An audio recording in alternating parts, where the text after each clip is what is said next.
Hello, good afternoon. It is the end of the day practically, right? We're almost at the end. How you all doing? Okay. You're gonna have a little dinner later, get ready for the party. Are you gonna party hard? You're probably sure gonna party hard. So near the end, we're gonna talk about one of the most exciting topics you could talk about: telemetry data, right? Because what is more exciting in the world than talking about your traces and your metrics near the end of the day at the first day of the conference before you go party all night at the rapid party, right? Like, yes, telemetry. Well, what I want to talk about specifically with you is telemetry without the tool tax. And I want to take us back in time to another era. For those of you in the room, I see you're younger people, you may not remember this time, and this may seem like a fairy tale to you, but this was what web development used to look like. You had some HTML, and you put in some PHP and you push it up to somewhere. You didn't really care where it went. You pushed it up to somewhere, and then voila, you had a website. That was what it was to build websites back in the day, not so long ago. It may seem like a myth to you, but it really, really is not a myth. That was the reality. Web development, the whole prospect of software development, even not just web development, software development in general, used to be a lot simpler. But something happened that made it so complex.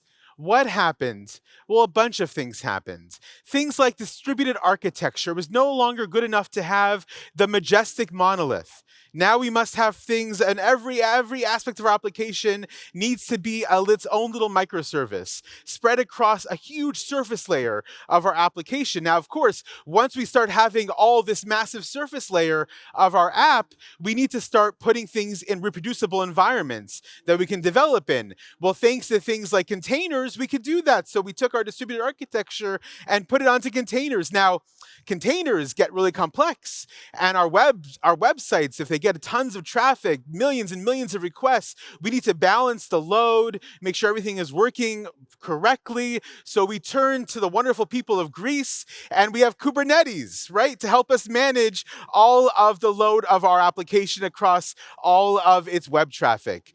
And whether or not you're building something to manage satellites in space or to send cute cat pictures on the internet, it needs to be up all the time, right? It can never be down. 99.999% of the time. And any downtime has to be always scheduled, right? And you have to give proper notice. That's the part of the social contract you have with your users, that you will always be up, regardless if you're a bank or you are a cat meme generator. It doesn't matter. You always have to be up all the time. So these things, the distributed architecture, the containers, the Kubernetes, the 5 nines, have all led us to a world of massive complexity. And as that complexity grows, and I got a secret to tell you in this room, you're the first ones to hear it, something is being developed right now to make it even more painful for us to work. Something, I don't know what it is, something is happening to grow the complexity even more. Because as the complexity develops, so does all those tools to support that complexity. And the more tools we have, the less time we have to think about the work we actually want to do. Which is, if you're a web developer, you want to build websites, right? You don't want to spend your time thinking about all the tools to support you. Those tools should be in the background. But things keep on getting more and more complex. And as they get more complex, we continually need to learn new things and increase the cognitive overload on our already fragile, fragile minds. So maybe you have a similar story to my own. Maybe this sounds familiar to some of you in this room.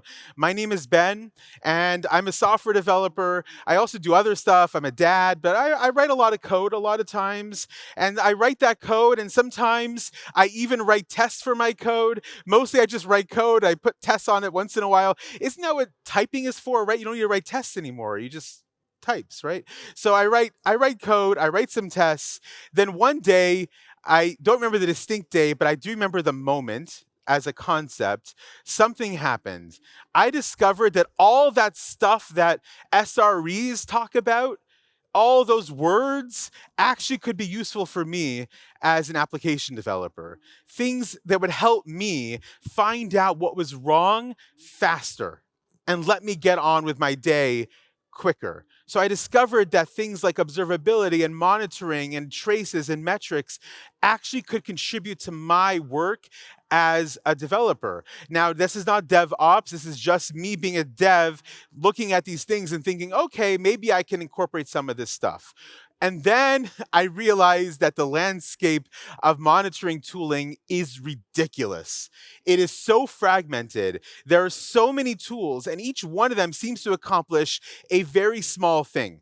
And suddenly my dependency file was becoming bloated with all of these tools, and not only the dependency file, right? But things like I need to learn the syntax for the tool. I need to figure out the CLI for the tool. I need to learn the specifications for how to construct data and read the data that's generated by the tool. So much work. And again, I'm just coming to build a cat meme generator, right? Like, I don't want to worry about all of this other stuff to support my work in my very critical, important work in building memes of cats, right? So I looked at that and I was really frustrated. And then thankfully there's a project, and that is why you're in this room right now to talk about this project that comes to save the day. Have any of you heard of OpenTelemetry before? I see a nod, I see a hand, I see a bunch of hands. That's amazing. If I wrote this thing, I'd be so happy, but I didn't write this thing. But I just use this thing, and I think it's really cool that you all use this thing too. So OpenTelemetry is basically a response to that overload of tooling, that cognitive overload. And also, and this is something we've all experienced if we worked in or played with this space, that lock-in that often the tools come with the different vendors. And it makes it very hard. They were amazing, by the way. It makes it very hard to switch from one tool to the other with that vendor lock-in. And it allows you to gain all that visibility you need with just one dependency, which is pretty awesome. So how did we get started? Where is the journey of OTel? You know, if OTel was a superhero, it would have its origin story, right? So what is the origin story of OTel? Well, the creators of OpenTelemetry looked at the landscape of telemetry and said, you know what? We're looking at a world of divided instrumentation, a world where agents and protocols, diverse and conflicted with different APIs and different standards and different SDKs and different collectors, and not one of them spoke to another one of them. You couldn't share data between the two. They were not, big word, they were not interoperable, right? You couldn't communicate between one and the other. That is super frustrating. And they said there has to be a better way. And indeed, there is a better way. And it started off in 2015 with open tracing. But all of this are projects of the Cloud Native Computing Foundation, the CNCF. They're all open source. You can be just like me and look at the code and be curious, raise issues. If you want to contribute to the code, it's amazing, right? So it started off in 2015 with open tracing, which led to 2017 to open census, and together brought out open telemetry. So open tracing, as we said, began in 2015, and open tracing is really a neutral standard to collect traces across all the microservices of your application. It's a set of specifications and APIs that allow you to collect all of that valuable trace data across the entire surface layer of your app. 2017 came out the next project, which clearly complements the first project, called Open Census, which instead of traces is about collecting specifically the metrics, also the traces, but specifically the metrics.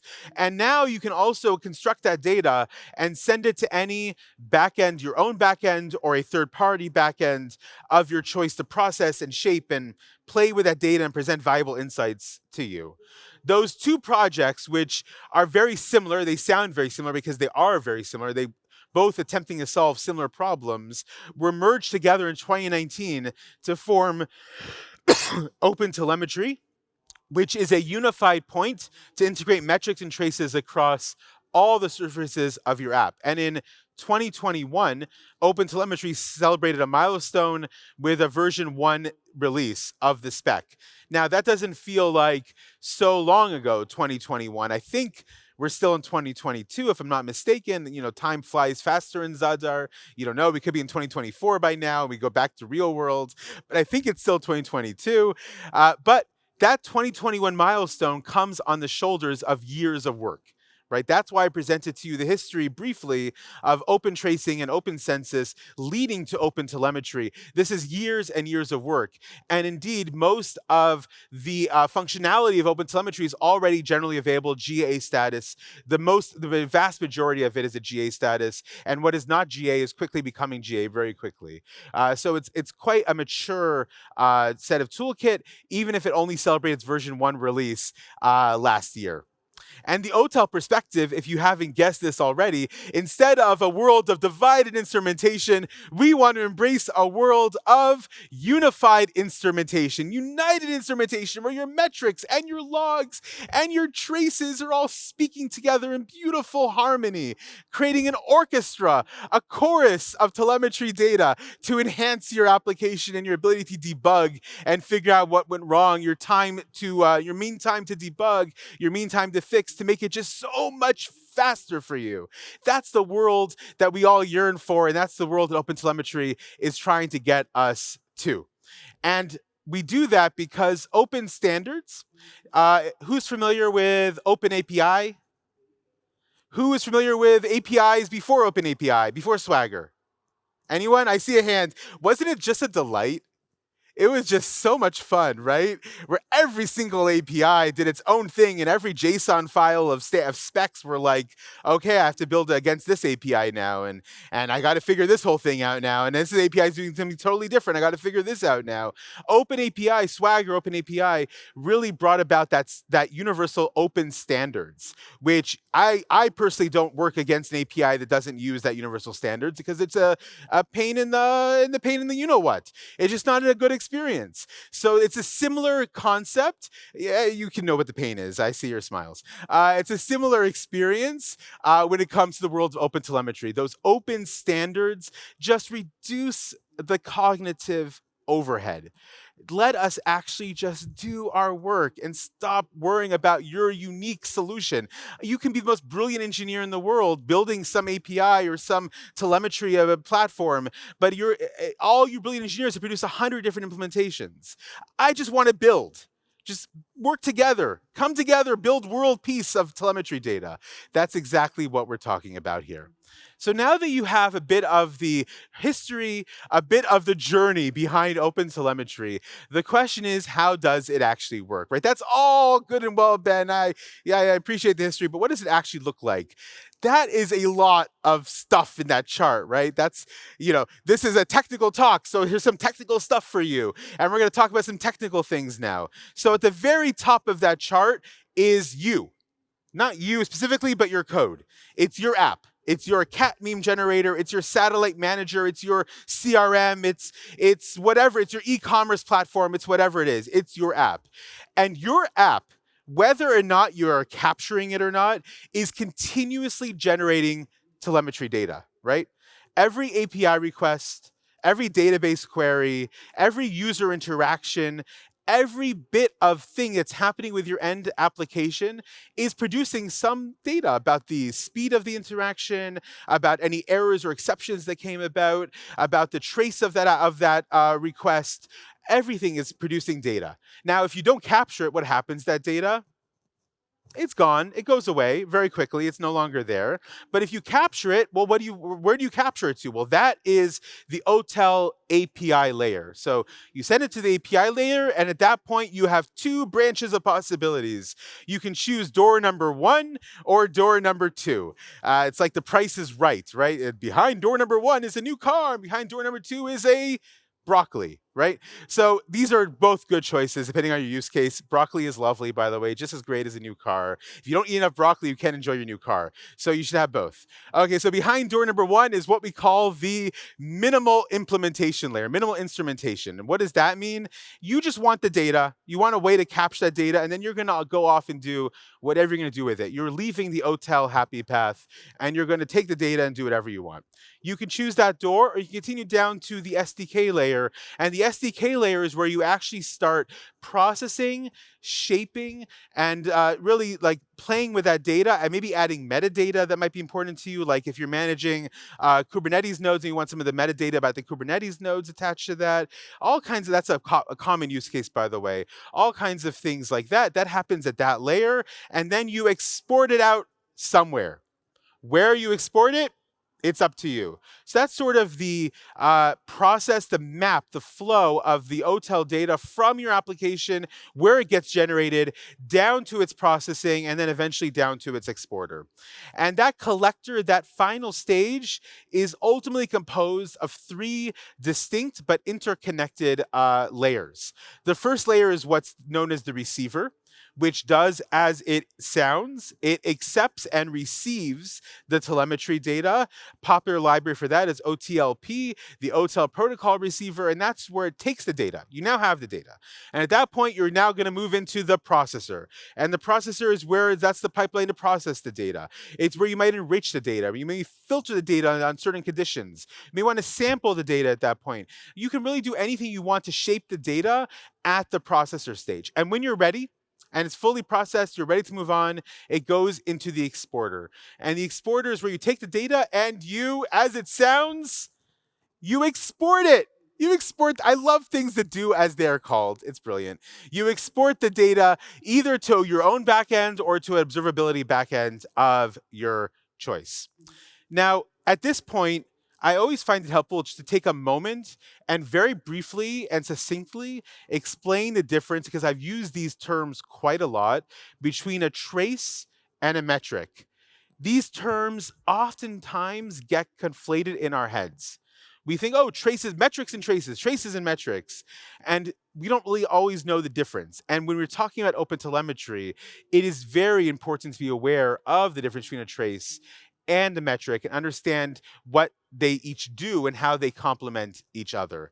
A trace is essentially a single request in the system. So for example, it's a single API request. Now a trace is made up of spans.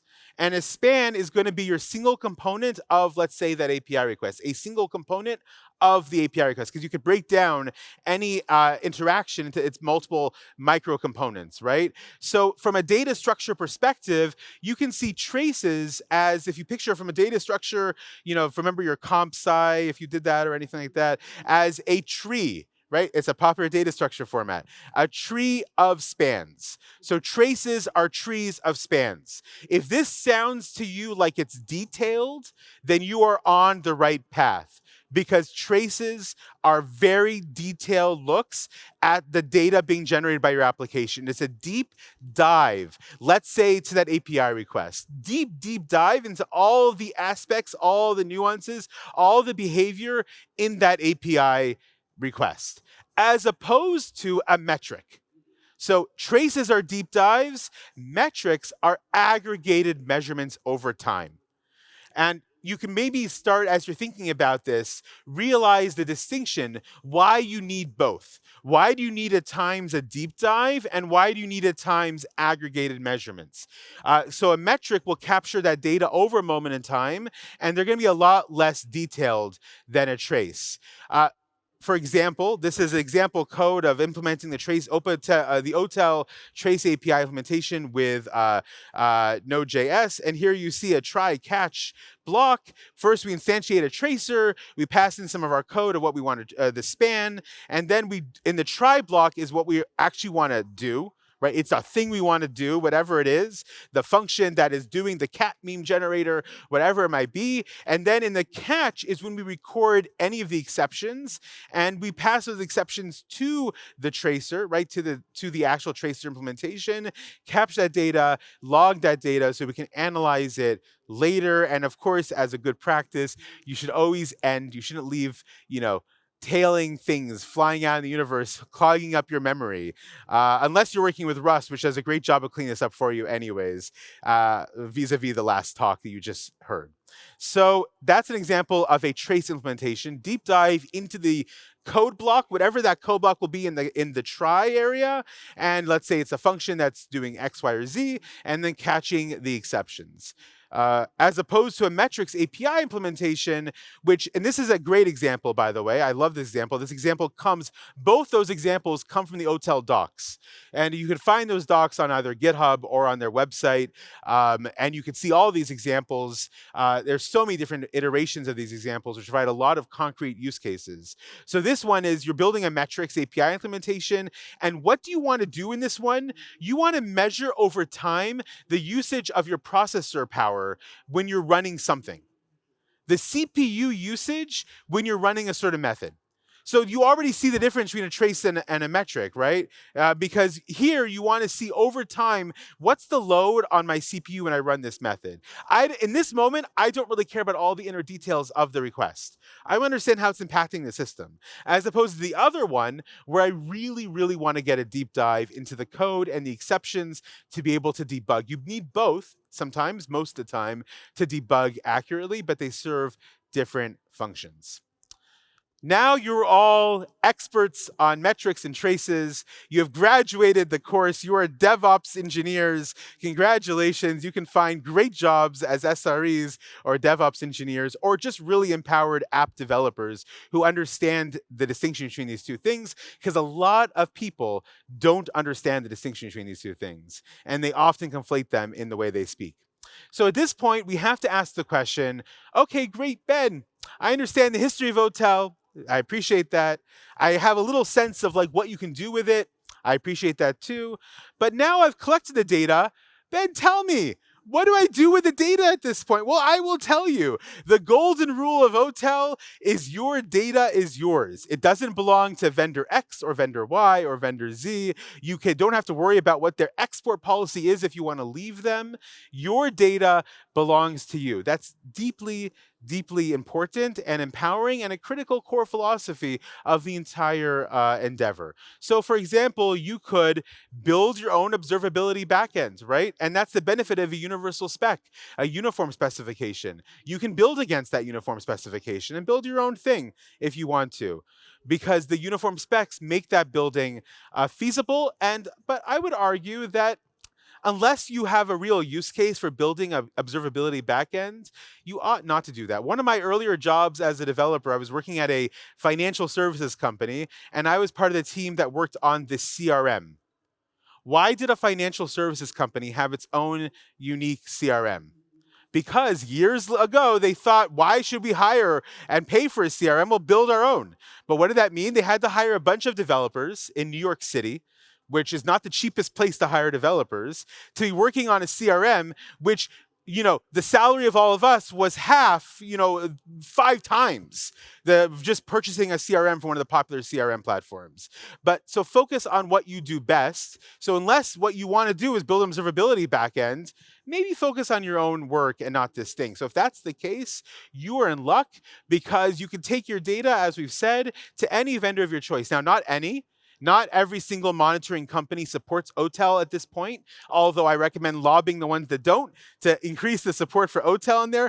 Contact your elected representatives at that observability backend and get OTel support there, but a lot of them do. This is not even all of them, by the way. Do you see your favorite company logos on there? I feel like some of these companies are like football clubs for people. Like people root for their observability backend club. Like I'm a Chelsea fan or a Barcelona fan. I'm an AWS fan. No, I'm a Century fan. If you see your company there, congratulations. If you don't see your company there, lobby them to have them increase their support, or even have support at all for open telemetry. We're going to end with, I think, a big question, which is, why does this matter at all? And there's two perspectives I want to bring in closing to really bring us back to where we started, back to the very beginning of our conversation. The first one is from Alexi in Information Week. Alexi tells us that tool proliferation remains one of the challenging double-edged swords facing DevOps-minded teams. If you've ever worked in a company or an organization that really cares about this subject and tries to do it well, you'll understand that dependency dependency file being enormous, the bloat, both on the dependency file but also on your heads, as you have to constantly think about all the different code and tools and specs. It's just utterly, to be simple, just annoying. It's really, really annoying. And on the other hand, Nana also tells us that one of the things that is really hard for a lot of us working in today's environments is that we constantly have to learn new tools in our projects, right? So you're building a cat meme generator. You shouldn't have to learn 30 tools and every week learn a new tool. You know, it's not like JavaScript with a new front-end framework every 2 weeks, right? You should be able to focus on what you need to work on and not have to constantly learn new things. Because open telemetry provides you with the data you need without the tool tax. Thank you very much.